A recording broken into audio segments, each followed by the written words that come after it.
Hi, I'm Coach T. I want to go through 5 stroke flaws and certain ways that you can improve upon those stroke flaws. The first and probably the most devastating stroke flaw is a dropped elbow.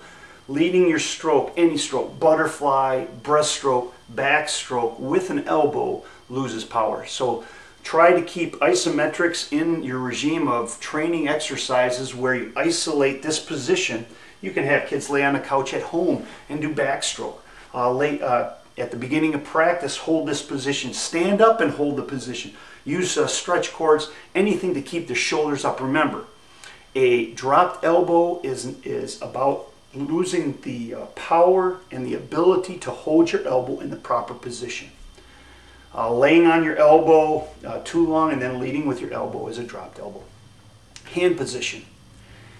This has to stay flat. You can't have kids bend at the entry, a butterfly, bend at the entry at the beginning, a freestyle, enter like this on backstroke, or the opposite way like this. It has to be about 12 degrees. And think about this. If you're putting pressure on your hand at the beginning of your stroke, that's great, but you lose it during the most powerful part of the stroke. Don't bend the wrist. You have to just work on that. The early vertical forearm trainers, hand paddles, something to keep the arms, the hands stiff. Pulling patterns.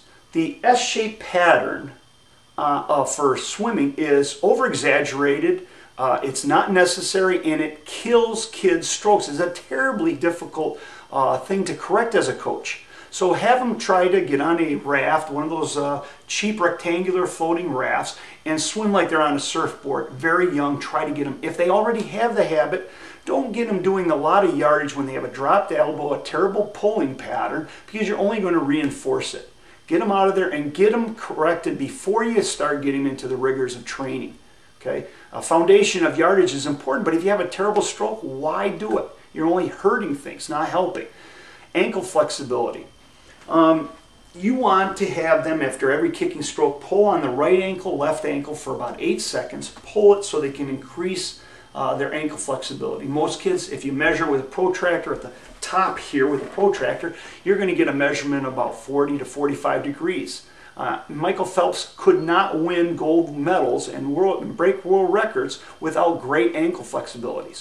And you know, his is below 100, so negative. He's being able to pull his arm, and naturally, you know, it's coming naturally, and you need that. So pull on those tendons to improve your ankle flexibility. Next, timing. The catch-up stroke, if you think about it, I'm not a physics major, but if you lose inertia, if this is the power phase, making you go forward, and you wait for the other hand to catch up, I can tell you this, you're losing inertia, and I don't care how powerful. I don't care if you got a Michael Phelps kick. The only thing a great kick can do is slow the loss of inertia down.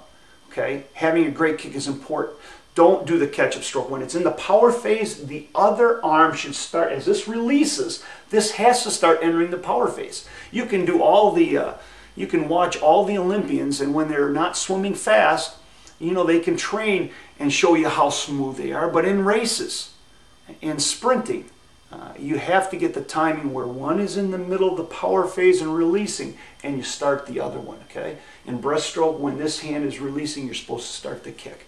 Things like that. If you have any questions, you want to talk to me about these things and other drills that you can do to improve those stroke flaws, and that's a dropped elbow, a hand position, pulling patterns, ankle flexibility, and timing, email me at tomtopo@netzero.com, and I'll talk to you about it.